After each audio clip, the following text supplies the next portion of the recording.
d'exclamation podcast, une présentation de Place aux jeunes, Centre du Québec.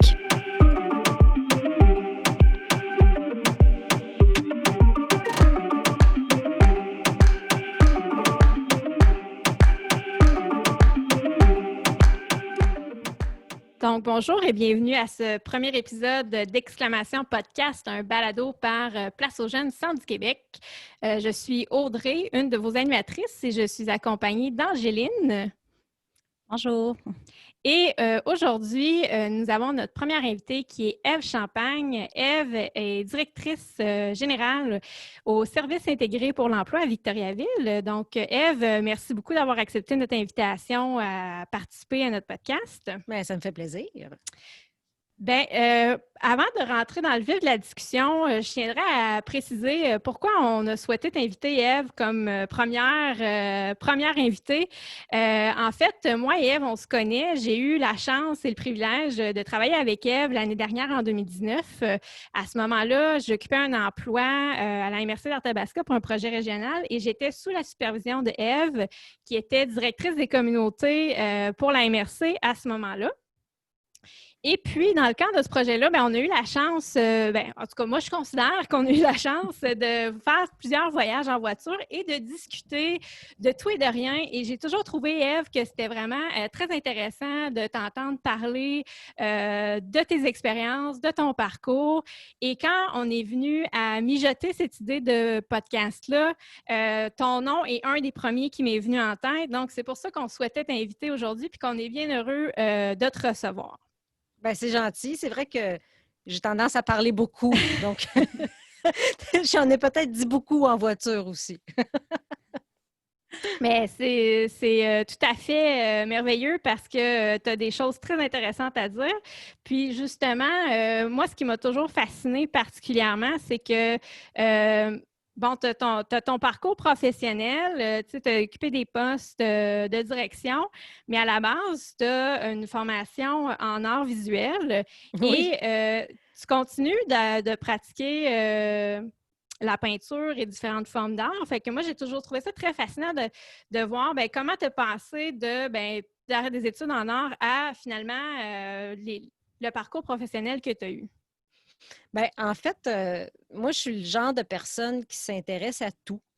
Fait que c'est sûr que j'ai toujours eu un peu de... Quand j'étais plus jeune, j'avais de la misère à décider où est-ce que je voulais m'en aller parce que tout m'a toujours intéressée. J'ai même fait mon cégep en sciences pures, en fait, avant de faire des arts. J'ai fait les sciences. Et puis, sachant pas trop où ce que je m'en allais, c'est ça que j'ai fait. Après ça, j'ai décidé de m'en aller en art parce que ça a toujours fait partie de ma vie, en fait. C'est très familial, je pourrais dire, parce que mon père, mon grand-père, plusieurs membres de ma famille sont de type artistique. Presque tout le monde fait de la peinture ou du dessin, de la sculpture ou quelque chose comme ça. Donc, ça me venait quand même assez naturellement comme intérêt. Donc, je me suis lancée là-dedans. J'ai fait un bac en art visuel. Mais après avoir terminé ça, je me suis posé la question si j'avais envie d'être vraiment artiste professionnel dans la vie de tous les jours. Puis, parce que c'est sûr que c'est pas quelque chose qui est très stable non plus comme type d'emploi. Hein? Donc, j'ai décidé de compléter ça par d'autres choses. Puis, je suis allée faire des études en muséologie, donc pour travailler avec les musées. J'ai fait un diplôme de deuxième cycle là-dedans à l'Université Laval. Et puis, après, je me suis mis à travailler. Mais là, encore une fois, en muséologie, c'est un autre choix. C'est un choix pas clair. C'est pas comme être ingénieur. Tu vas travailler, tu vas être ingénieur. En muséologie, des muséologues, il n'en pleut pas, mais il y a beaucoup de gens qui ont fait des études en muséologie qui font toutes sortes de choses. Donc, je me suis lancée là-dedans. J'ai commencé par faire guide touristique en Basse-Ville de Québec. Donc, j'ai vraiment travaillé avec l'histoire et tout ça pendant un certain temps. Après, je suis allée travailler en France pendant 6 mois. Dans un musée à Limoges où j'ai fait beaucoup de choses sur des programmes éducatifs, des choses comme ça à propos des collections du musée et tout. Donc, c'était super intéressant. Puis c'est vraiment ça qui m'a permis après de toujours me trouver quelque chose en emploi par la suite. Quand je suis revenue, j'ai fait un contrat d'1 an pour l'APPEL, qui est l'Association pour la protection du lac Saint-Charles et des marais du Nord à Québec. Qu'est-ce que ça a C'est rapport tout avec la qu'un nom. muséologie? Oui, c'est ça. Qu'est-ce que ça a rapport avec la muséologie? En fait, c'est qu'ils voulaient faire un musée sur l'eau potable. Et puis moi, j'ai fait toutes les recherches qui étaient associées à ça, et puis une base de première conception d'exposition. Malheureusement, ils n'ont jamais eu les subventions pour le faire par la suite. Fait que ça n'a jamais vu le jour, mais j'ai quand même fait le travail. Puis, dans ce temps-là, j'habitais à Québec avec mon conjoint, qui est de Victoriaville, soit dit en passant. Et puis, ça, c'était tous des contrats que j'avais jusqu'à date. Et puis, j'en ai eu un autre comme agent de développement culturel à Maniwaki. Moi, je viens de Gatineau, donc Maniwaki, c'est à 1 heure de Gatineau environ. C'était pour un remplacement de congé maternité, donc un contrat d'un peu moins de 12 mois. Et puis, c'est là vraiment que j'ai découvert tout le côté développement des communautés, le côté faire une différence dans le milieu, le côté, c'est vraiment là que je me suis trouvée, si on peut dire, au niveau de ma carrière comme telle. Et puis, j'ai eu, après ce contrat-là, j'ai eu un emploi permanent en Beauce, cette fois-là, à Saint-Joseph-de-Beauce, comme agent de développement culturel au CLD de Saint-Joseph. Puis, j'ai été là à peu près 7 ans. Donc, quand même, ça a été une bonne expérience pour moi là-dedans. Puis moi puis mon conjoint, on s'est installé là, on a eu des enfants et tout, et tout, et tout. Après ça, est survenu des coupures. Et comme souvent, c'est la culture qui part en premier, donc mon poste a été coupé. Et puis, comme on avait les enfants, moi, venant de Gatineau, mon conjoint venant de Victoriaville, on se trouvait loin de nos familles un peu quand on était en Beauce. Je ne sais pas si vous le savez, mais Saint-Joseph-Gatineau avec des enfants, ça prend 8 heures. Un petit C'est bout. assez long. Avec les arrêts et tout, là, les jeunes enfants, là, ça prend 8 heures. C'est un bon petit bout. Puis quand on voulait aller au cinéma ou quelque chose comme ça, ben, il fallait le prévoir 2 semaines d'avance pour avoir quelqu'un qui vient garder. Et bon, c'est un petit peu compliqué. Donc, cette fois-là, on a décidé de s'en venir à Victoriaville. C'était la première fois, moi, dans ma vie, que je choisissais mon lieu avant mon travail. Parce que moi, j'ai toujours été où le travail me menait. C'est vraiment la première fois où je l'ai choisi comme ça. Et puis, pour m'en venir à Victoriaville, j'ai fait place aux jeunes. Parce que j'y avais encore droit à l'époque. Parce qu'il y a un âge limite. Hein. Puis c'est vraiment... Oui, c'est ça. Puis c'est vraiment par place aux jeunes que je me suis trouvé un emploi. C'est avec les contacts que j'ai faits pendant la fin de semaine que j'ai faite. Dans ça, c'est des fins de semaine complètes. Là.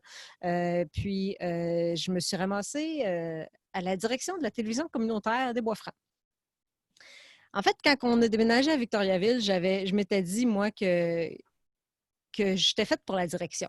J'avais eu des différents projets que j'avais gérés et tout ça, tu sais. Puis je me disais, oui, je veux faire ça. On change de place, là, on va partir dans le bon sens. Et puis, ça a été un des meilleurs moves que j'ai fait. J'ai adoré travailler là. J'ai fait plusieurs choses. J'ai appris beaucoup de choses. Puis, étant dans un média, c'est sûr que j'ai rencontré beaucoup de gens de la région aussi. Donc, je me suis fait une place assez rapidement quand même si je suis un naturel à me faire de la place, là, mais au moins, avec un emploi comme ça, ça me permettait de rencontrer beaucoup de gens. Et puis, à un moment donné, s'est ouvert le poste de direction du département du développement des communautés à la MRC, qui était un nouveau département. Personne n'avait jamais occupé ce poste-là. Et puis, autant du côté de vouloir faire une différence dans le milieu, et le défi de monter le nouveau département, parce que je fonctionne beaucoup au défi, m'a vraiment intéressée. Donc, ça a été un peu un coup de tête. J'ai appliqué sur un coup de tête parce que j'ai vu ça passer. Je ne cherchais pas vraiment quelque chose. J'ai vraiment fait « Ah, wow, on dirait que mon nom est écrit là-dessus. » Fait que j'ai postulé, puis je l'ai eu. Donc, je me suis ramassée à la MRC comme ça pendant un peu plus de 4 ans. J'ai monté le département et tout, que j'ai adoré. J'ai adoré faire ça. L'équipe était super. J'ai travaillé avec Audrey. C'est encore le fun. J'ai continué à rencontrer des gens aussi. Étonnamment, c'est un petit milieu, hein, fait qu'on retrouve souvent les mêmes personnes, peu importe où ce qu'on travaille dans la région. Et puis, à un moment donné, pas que nécessairement que j'avais fait le tour, mais j'avais envie de revenir à quelque chose de plus proche de mes valeurs personnelles, en fait, je dirais, parce que ayant 2 jeunes filles, une qui est presque ado maintenant et l'autre qui est comme pré-ado aussi, donc j'en ai une qui s'en va au secondaire l'année prochaine, le côté de la défense des droits des femmes, puis l'égalité prenait de plus en plus de place dans ma vie, puis dans mon cœur, dans ma tête. Et puis quand que j'ai vu que le poste de direction chez SIA était ouvert, j'y ai réfléchi, puis j'ai décidé de tenter ma chance. Et me voilà. C'est encore un peu, tu parlais de l'importance de faire une différence dans la communauté, mais c'est Oui. un peu, si je t'entends bien, c'est un peu ça qui a guidé aussi ta décision, encore une fois, de changer, parce Oui. que tu t'es dit, ben là, je veux faire une différence, mais dans cette sphère-là, qui est la défense des droits des femmes et l'égalité. Oui, puis chez SIE, on travaille vraiment directement avec des femmes qui en ont besoin. Donc, on essaie de faire une différence visible. Tandis qu'à la MRC, on faisait des projets, des choses pour améliorer la vie de monsieur, madame, tout le monde, des citoyens, des municipalités et tout ça. Mais on savait que ça avait un impact, mais avec SIE, on le voit vraiment, vraiment directement, l'impact. Donc, c'est une des grosses différences, là. C'est très gratifiant en ce sens-là. Puis, j'avais une petite question, là, quand Oui. que tu parlais tu disais avant, j'ai toujours déménagé ou choisi mon lieu d'habitation en fonction de mon travail. Oui. Sauf quand je suis déménagée au centre du Québec, où là, je ne l'ai pas fait pour mon travail. Ben, c'est quoi la différence? C'est quand même un déracinement, c'est quand même un gros changement dans une vie. Ça doit être différent de quand on est pour le travail puis quand on le fait pour d'autres raisons personnelles, là. Oui, tout à fait. Ben, c'est vrai, c'est vraiment différent. Je dirais que pour moi, un déracinement, c'est difficile pour moi à faire ça. J'ai une capacité d'adaptation qui est assez élevée. Et puis, comme dirait ma mère, moi, les valises sont tout le temps sur le bord de la porte. S'il faut s'en aller demain, on partira. Bon. Moi, chez moi, c'est pas nécessairement rattaché à une maison ou à un lieu. C'est moi, c'est ma famille, c'est de même que je le vois. Par contre, je dirais que je me suis beaucoup attachée à la région, à Victoriaville particulièrement. Là, si je partais aujourd'hui, là, ça serait plus du déracinement. Je n'ai pas l'intention de partir. J'ai choisi le lieu, on l'a choisi. On avait le choix entre s'en retourner, s'en aller vers l'Outaouais ou s'en aller dans le coin de Victoriaville. Puis moi, depuis que mon chum m'avait fait visiter la ville et tout ça, j'ai toujours aimé Victoriaville. J'ai toujours trouvé que c'était un bon mélange de la ville et de la campagne. Tout est proche, mais en même temps pas trop. Donc, tu sais, il y a tout cet aspect-là. Puis, tout le côté aussi développement durable. Puis, les gens sont vraiment accueillants ici. Moi, ça n'a pas pris de temps que je me suis sentie acceptée puis chez moi. Là. Donc, oui, c'est ça. Puis, c'est différent de le faire pour le travail parce que pour le travail, tu changes de place pour ton travail. Fait que c'est ça qui est ta priorité. C'est ton travail. Puis, tu ne vas pas nécessairement t'attacher au lieu. Tandis que quand tu choisis le lieu avant, c'est un peu peu importe où tu vas travailler, tu vas être attaché à ton lieu quand même. C'est Donc, vraiment intéressant. Puis, ouais. on tient à dire qu'on n'a pas payé Ève pour qu'elle vante la région. Non, ça, je le fais naturellement. J'y Oui, crois, c'est je ça. le fais. Oui, oui, définitivement. Ça a été quoi, justement, bon, tu parlais que quand vous avez visité tout ça, mais tu sais, c'est quoi qui a fait que vous avez dit, bon, oui, c'est ici qu'on veut s'établir, là, qu'on veut continuer pour les années à venir, là? Bien, il y a un ensemble de facteurs. Comme je disais tantôt, tout ce que j'ai dit tantôt, là, le mélange de la ville avec la campagne, parce qu'on habitait en ville. J'ai habité à Québec, j'ai habité à Gatineau, qui est quand même une grosse ville. J'ai habité en campagne, en Beauce, puis ni un ni l'autre me convient complètement. C'est vraiment l'entre-deux que ça me prenait. Donc, être capable d'aller faire son épicerie sans faire 50 km, déjà pas pire. Et puis d'aller au cinéma un soir que ça nous tente. mais en même temps, pouvoir être tranquille, aller faire un pique-nique dans un parc ou aller faire du ski de fond après avoir travaillé l'hiver, sans être obligé de faire un 50 km. Aller faire du ski de fond avant de rentrer, après le travail, avant de rentrer à la maison, je veux dire, ça n'a pas de prix, là. C'est vrai que c'est une force au centre du Québec qu'on a de vraiment avoir une grande diversité de territoires qui nous Ouais. permet d'être en Et à ville, mais de se sentir en proximité. région. Oui. C'est vraiment, on est chanceux d'avoir ça ici, là. Moi, je voudrais qu'on vienne un petit peu sur le parcours artistique Oui. parce que ben, tu es encore une artiste accomplie, puis tu fais plein de choses. Donc, je ne sais pas si tu voudrais nous faire un petit parcours. Là, on a fait ton parcours professionnel, si on peut revenir Ouais. sur le côté artistique. Bien, en fait, quand que j'ai fait mes études en art, après, j'ai continué à faire un peu un peu de peinture, un peu de toutes sortes de choses, mais jamais très, très activement. Donc, j'avoue que je l'ai délaissé pendant plusieurs années. Ça m'est revenu à un moment donné. Bon, j'ai travaillé en culture, tu sais, même si je ne faisais pas de peinture comme telle, j'étais quand même proche de la culture. Donc, j'ai toujours resté proche d'une façon ou d'une autre, là. Tu sais, j'ai toujours aimé aller visiter des expositions puis à faire toutes sortes de choses. Et puis, ça m'est revenu l'envie de fabriquer puis de faire des choses moi-même avec l'espèce de mode du scrapbooking qu'il y a eu à un moment donné. OK? C'est quand que j'ai eu ma première fille, en fait, pendant mon congé maternité, je me suis mis à faire ça. J'avais la chance d'avoir un bébé tranquille, donc j'ai eu la chance de pouvoir faire ça. Je ne peux pas dire la même chose de la deuxième, mais c'était ça quand même. Donc, j'ai recommencé à faire ça, puis j'ai comme repris goût un peu avec ça. Puis j'ai fait toutes sortes de choses aussi, tu sais. J'ai fait des gâteaux avec des gâteaux décorés, là, puis tout ça pour les fêtes de mes filles, mais pour les gens proches de moi aussi, pour mon chum, mes nièces, en tout cas, mes parents, pour tout le monde. J'ai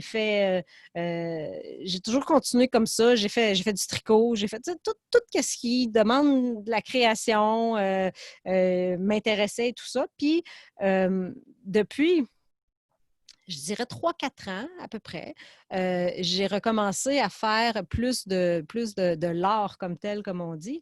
En fait, je m'étais mis au coloriage, le coloriage pour adultes, là. Donc, j'avais recommencé à avoir un petit peu de matériel, des crayons, des choses comme ça. Et puis, ça a évolué en travail dans des journaux d'art, qui est aussi quelque chose, une pratique qu'il y a beaucoup de gens qui font, à la différence que, en fait, entre faire du journal d'art ou juste peindre des toiles ou des choses comme ça, la différence, c'est que le journal d'art, tu ne l'aimes pas, tu fermes la page, tu tournes la page, puis c'est fini. Tu n'es pas pris avec une toile qu'il faut que tu mettes en quelque part. Tu fais quoi avec? Tu la mets où? Ça prend de l'espace de rangement, ça prend de l'organisation, ça prend... si tu ne les vends pas, qu'est-ce que tu fais? Tu les jettes, tu les accroches, tu n'as plus de mur. Donc, à un moment donné, on ne sait plus quoi faire avec. Donc, avec le journal d'art, ça permet d'explorer toutes sortes d'affaires puis de ne pas avoir peur de se tromper ou de faire n'importe quoi ou de faire quelque chose qui n'est pas beau. Tu sais. Un journal d'art, c'est une espèce de cahier. C'est quoi Oui, exactement bien, pour les... ça prend toutes sortes de formes, hein. Ça peut être autant un carnet que tu peux acheter pour ça, avec des papiers qui sont faits pour ça, ou moi, j'utilise souvent des vieux livres que je colle des pages ensemble pour que ce soit plus solide, puis je dessine, puis je peinture par-dessus les pages. Ça peut être des carnets qu'on peut faire soi-même aussi. Il y a des techniques pour les faire avec des différents papiers qu'on veut. Donc, il y a vraiment toutes sortes de façons de l'utiliser.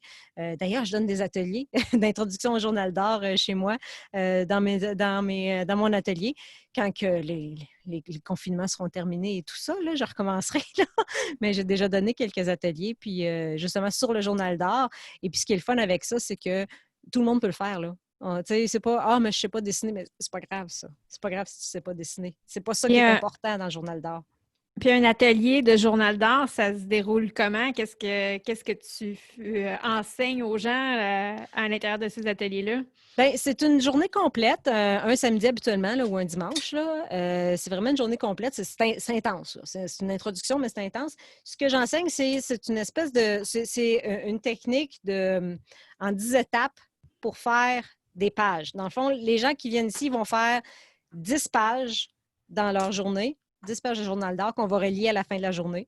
Et puis, ils vont avoir appris un peu comment comment se sortir de la page blanche puis de se laisser aller un petit peu, dans le fond. C'est ça le principe du journal d'art, c'est de faire des choses puis de pas nécessairement y penser pendant 3 jours avant. Tu sais, t'arrives, tu fais quelque chose, tu colles ça, tu mets de la peinture, tu dessines par-dessus, puis that's it.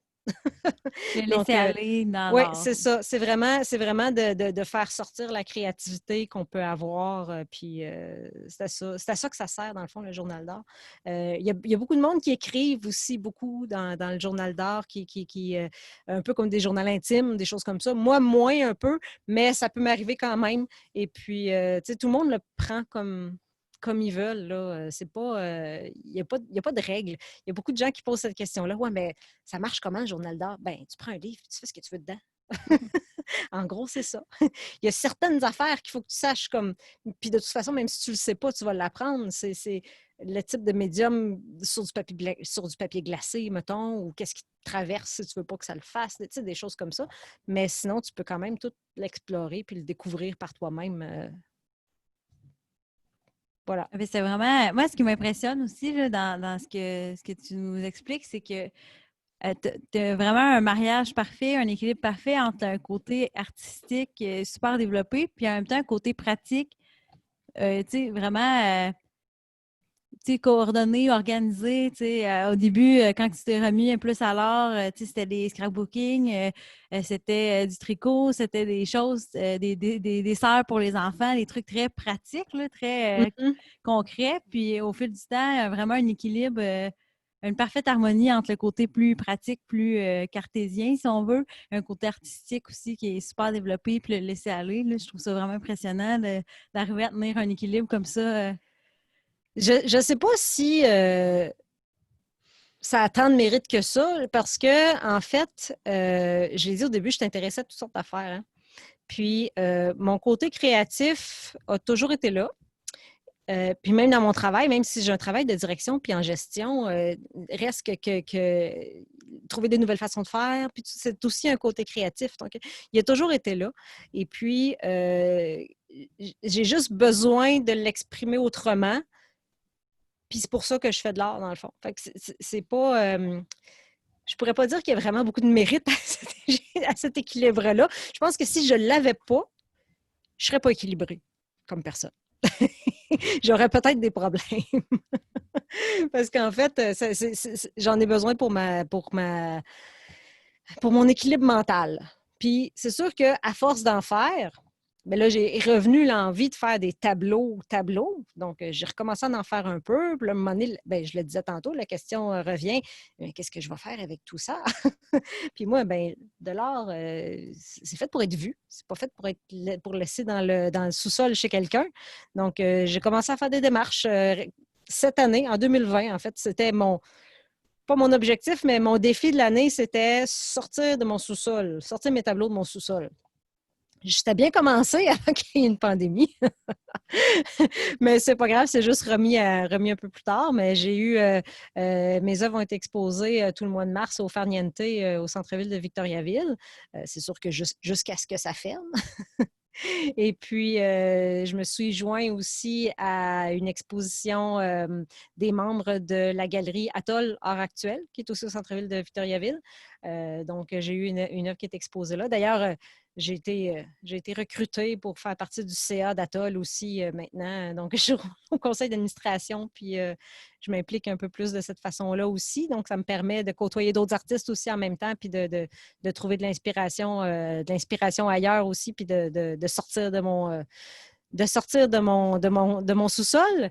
Et puis, je fais des tentatives aussi pour participer à des symposiums où il faut envoyer nos dossiers, des choses comme ça. C'est certain que je n'ai pas une grande expérience non plus. Mais plus ça va, plus il y en aura. Donc, je devais en faire un cet été qui a été annulé, mais qui est reporté à l'année prochaine. Et je serai là l'année prochaine.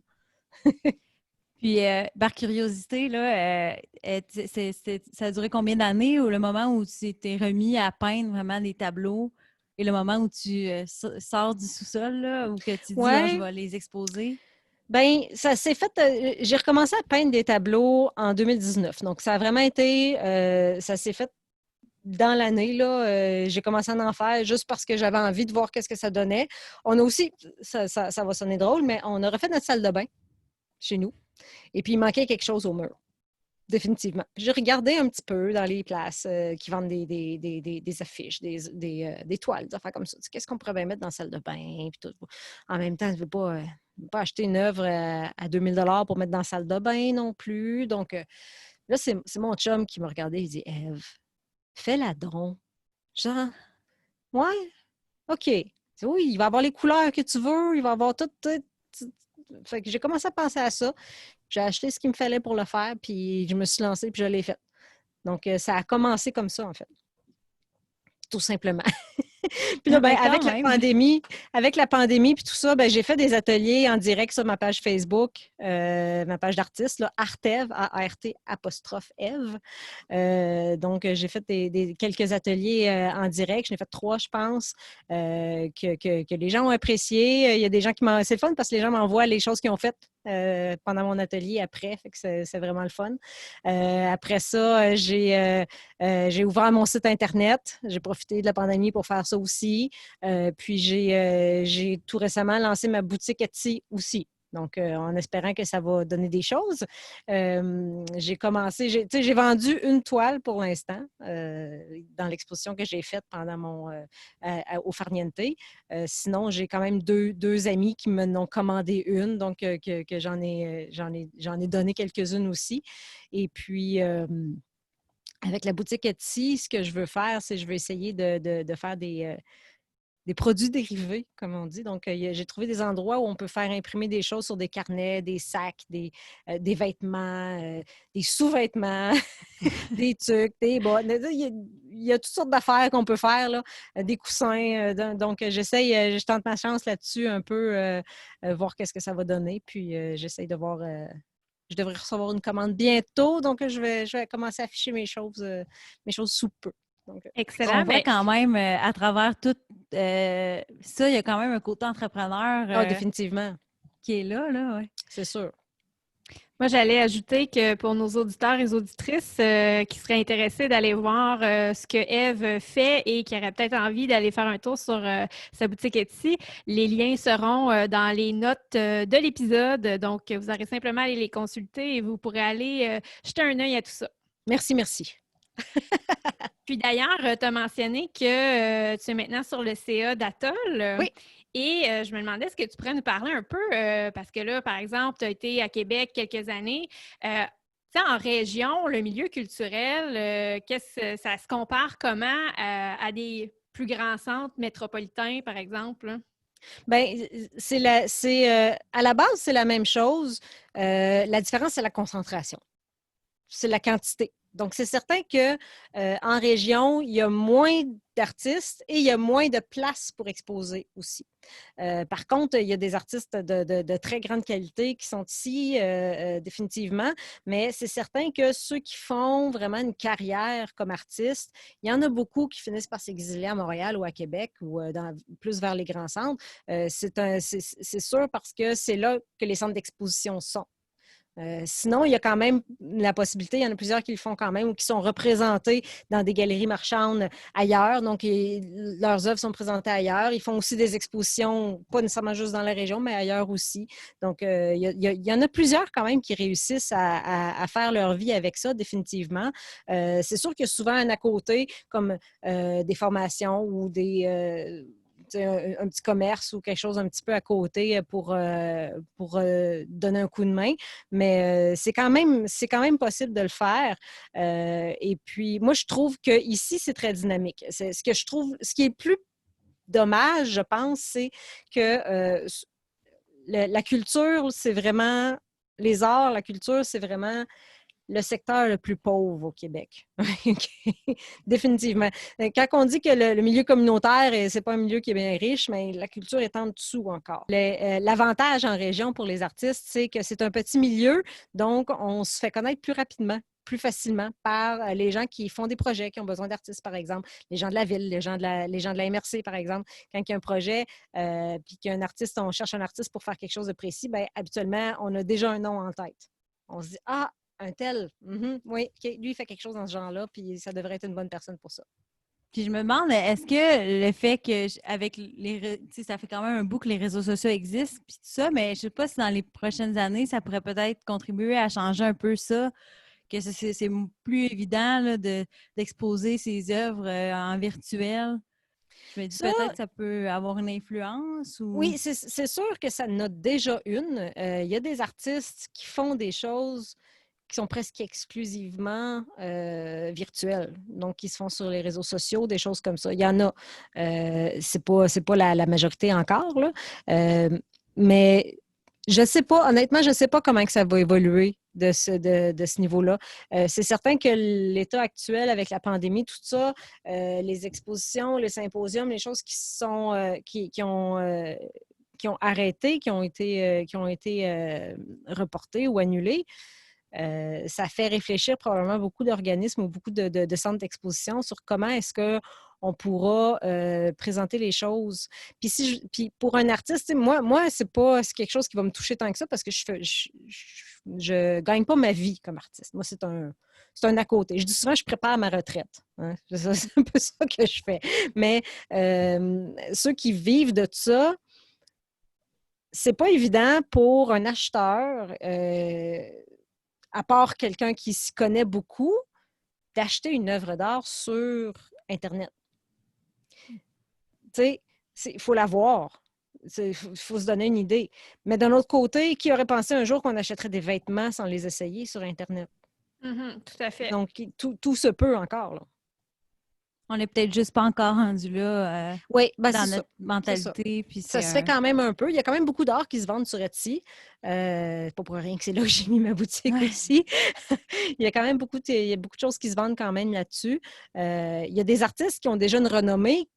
Quand ils ont déjà une renommée, vendre en ligne, c'est plus facile aussi. Donc, mais pour un artiste émergent, là, quelqu'un qui n'a jamais vu quelqu'un qui n'a jamais vu la peinture ou l'œuvre comme telle, c'est sûr que c'est pas évident. Il faut faire attention aussi pour les artistes, comment ils prennent les photos et tout ça, parce qu'il y a des textures qu'il faut essayer de faire sortir. La photo n'est pas toujours aussi belle que l'original. Donc, on essaye de trouver les meilleurs moyens de la mettre en valeur aussi, là. T'allais-tu dire quelque chose, Angéline? Je t'ai vu. Non, mais vas-y, vas-y. C'était super intéressant. Moi, maintenant, j'aimerais, parce que là, on a parlé, bon, de ton parcours professionnel, on a parlé de ton parcours artistique, mais une autre chose que j'aimerais qu'on pense, c'est que actuellement, tu fais une maîtrise à l'ENAP. Oui. Et, Comme si c'était pas assez. Exactement, c'est ça. Moi, c'est là, tu sais, j'ai aussi une famille. C'est ça, tu as une famille, tu as ton emploi en plus qui était arrivé en plein début de pandémie à ton nouvel emploi au SIE. Tu as ta carrière d'artiste que tu es en train de lancer des nouveaux projets à nature un peu plus entrepreneuriale. Et parallèlement à tout ça, bien là, tu fais une maîtrise. J'aimerais ça déjà à la base voir que tu nous parles un peu pourquoi tu as pris cette décision-là de débuter une maîtrise, puis comment tu réussis à garder un équilibre entre toutes ces sphères-là de ta vie. Bien, la maîtrise, pourquoi j'ai décidé de la faire? En fait, il y a deux raisons. D'abord, je n'ai jamais fait de cours en gestion comme tel, à part des petites formations d'appoint par-ci, par-là, mais ça fait plusieurs années que c'est ça que je fais. Donc, je trouvais qu'il me manquait un petit quelque chose pour approfondir mes connaissances, parce que j'ai comme appris sur le tas, comme on dit, mais pour confirmer ou infirmer les méthodes que j'utilise, puis mettre des mots là-dessus, puis mettre des théories là-dessus, puis essayer de peut-être de pousser plus loin, puis de voir le pourquoi du comment et tout ça. Fait que c'est la raison principale. L'autre raison, c'est aussi un peu par orgueil, parce que j'ai un diplôme de 2e cycle. Il n'y a pas de maîtrise. Je me suis dit que je pourrais peut-être faire une maîtrise. Ça serait intéressant. Il y a le défi, je l'ai dit aussi tantôt, que je carburais un petit peu au défi, fait que c'est sûr que c'est ça. Mais en même temps, je me laisse le temps de la faire. Je prends un cours par session qui est généralement en ligne. Ou sinon, bien, en fait, c'est une maîtrise pour gestionnaire en fonction, donc c'est fait pour des gens qui travaillent. Donc, je n'ai pas un cours par semaine à tous les lundis, de telle heure à telle heure. Donc, quand c'est en présentiel, ben, c'est le vendredi, samedi, une fois par mois, pendant 3 mois. Donc, j'y arrive quand même. Il y a des cours qui sont plus ardus que d'autres. Je ne ferai pas semblant que c'est pas ça, là.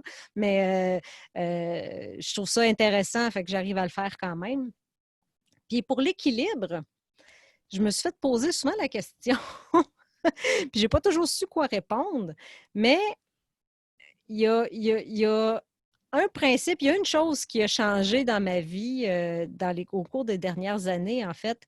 Il y a presque 5 ans, j'ai été diagnostiquée avec la maladie de Crohn, qui est une maladie chronique à vie, donc pour toujours, qui est la manière que ça fonctionne, c'est qu'il faut toujours que je fasse attention à ce que je mange. Puis, il faut que je fasse attention à mon stress beaucoup. Parce que moi, j'ai toujours été quelqu'un de stressé. J'ai fait des crises d'anxiété pendant longtemps. OK? Puis, c'est pas pour ça que j'ai la maladie de Crohn, mais disons que ça l'aide pas. OK? Il y a beaucoup de choses qui ont changé dans ma vie à partir de ce moment-là, qui avait déjà commencé un petit peu avant, mais que là, ça a fait une cassure. Je ne fais plus de 50-60 heures semaine au travail.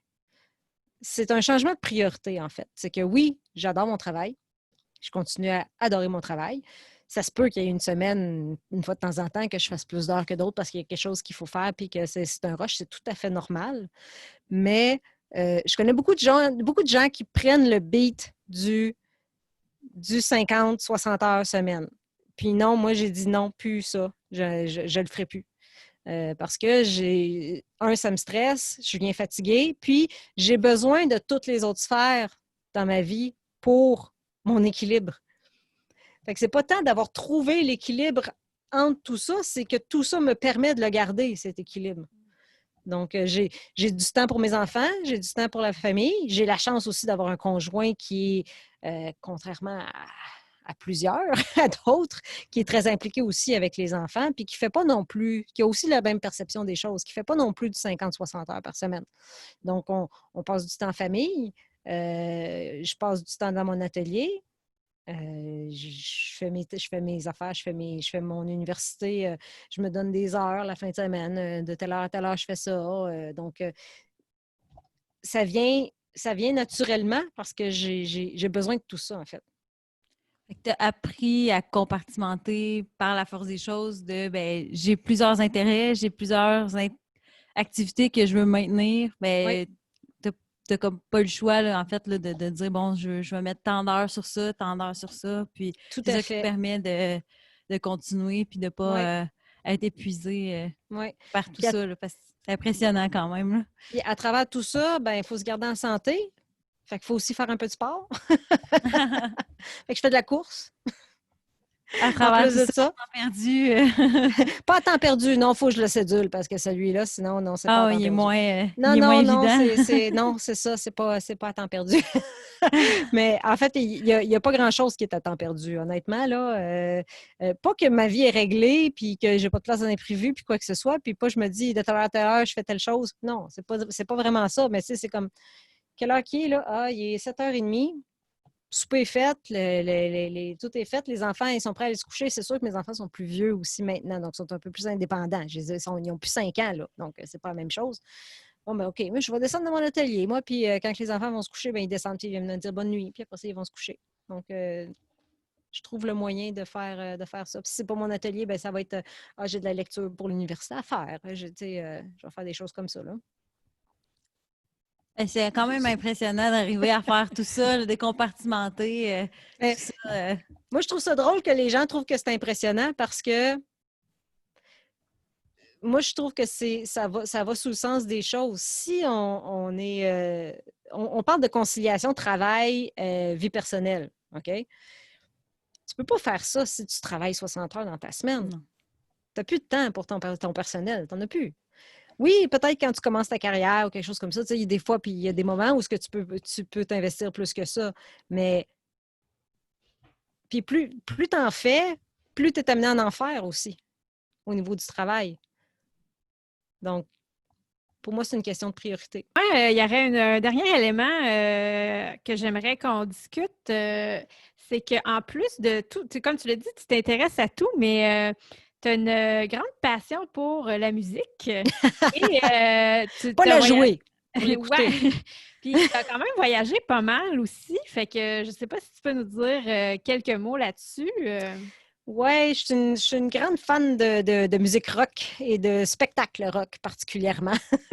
Mais ça a toujours été. Puis ceux qui me connaissent un peu, ils savent que mon numéro un, moi, c'est Bon Jovi. OK? Depuis que j'ai 10 ans que je suis fan de Bon Jovi, je ne vous dirai pas combien d'années que ça fait. Ça fait une couple d'années. Une couple de décennies, même plusieurs décennies. Et puis, je suis allée voir en spectacle un peu partout, Los Angeles. L'année passée, j'étais allée à Dublin, j'étais allée à New York, j'étais allée à Toronto. Donc, j'ai fait, je ne sais pas combien de spectacles de Bon Jovi que j'ai vu au total. Là. J'en ai vu plusieurs. Et puis, il n'y a pas juste Bon Jovi non plus, par exemple. Moi, je dis souvent à la blague, en fait, Bon Jovi, c'est celui que je préfère, mais c'est le plus soft de ce que j'écoute, parce que j'écoute surtout du rock punk. Et puis, je me ramasse dans des festivals comme le Rockfest ou Rock la Cause, des trucs comme ça, généralement sur la barrière en avant, parce que j'arrive de bonne heure. Puis, je ne suis pas grande, hein? Moi, je dis il faut que je sois en avant, sinon je ne vois rien. Puis c'est là que j'ai du fun, plus. Donc, je suis assez... fait que je me retrouve souvent sur les photos de journal, ces affaires-là pour les différents spectacles en avant. C'est assez comique. Le monde, il trouve ça assez drôle. Mais oui, effectivement, je suis une très grande fan de spectacles live de rock, particulièrement. J'aime ça. Je me défoule. Je me défoule. C'est ça. Pour compléter tous les autres sphères, on a le côté défoulement du rock et du... Oui. Puis autant les vieux bands là, comme Bon Jovi ou Def Leppard ou Poison, des affaires comme ça, quand ils viennent, je vais les voir, que des plus récents, là, comme aux différents festivals. Tout ça, j'y vois. Souvent, je ne sais même pas c'est qui, ça m'arrive souvent, mais c'est pas grave, c'est bon. Puis des fois, je fais des découvertes. Donc, c'est... Ouais. Vraiment super intéressant. Le côté curieux aussi, on va l'essayer, tu sais, aussi, autant dans le parcours professionnel, le côté artistique, tu pourras me corriger, mais tu sembles être quelqu'un qui dit, on va l'essayer, puis si ça marche, tant mieux, puis sinon, on passe au prochain appel, puis... c'est ça. Tu sais, je dis souvent la blague, mais j'aime autant les licornes que les têtes de mort. Deux passions qui se marient à la perfection. Mais est-ce que tu aurais quelque chose que tu souhaiterais ajouter avant de conclure, Ève? Est-ce qu'il y aurait quelque chose que tu dis, je dois mentionner ça avant qu'on quitte? J'ai dit pas mal d'affaires, mais je reviendrai peut-être sur deux choses. D'abord, sur les arts comme tels. Donc, j'essaye de percer un petit peu. Fait qu'allez voir mes affaires. Allez voir mes affaires. On va le mettre dans la description. Mais je les vends pas cher en plus. Hein? Allez-y. Pendant que c'est pas cher, allez-y. Quand tout le monde va s'y arracher, là, ça va coûter trop cher après. L'offre et la demande. Oui, c'est ça. C'est exactement ça. Et puis, tu sais, aussi, quand la pandémie va être finie, je vais recommencer à donner des ateliers aussi. Puis ça, j'aime vraiment ça. Autant les jeunes que les plus vieux. Là, j'ai fait plusieurs ateliers, différents groupes d'âge. C'est toujours très, très plaisant. C'est toujours le fun. Le monde, ils sortent de là avec quelque chose, puis ils sont enchantés. Puis je fournis tout le matériel. Donc, c'est pas rien non plus. Super. Quand ça reprendra, vous nous suivrez sur notre page Instagram de Place aux Jeunes, puis on va l'annoncer aussi. C'est bon. Puis, la dernière chose, je voudrais dire un petit mot sur SIE, Service intégré pour l'emploi, parce que c'est quand même un emploi que j'occupe depuis quelques mois déjà, qui est une équipe qui est super dynamique, mais il y a peu de monde qui savent c'est quoi, en fait, SIE. Fait que si vous me permettez, je vais juste vous dire un petit peu qu'est-ce que c'est. Tout à fait.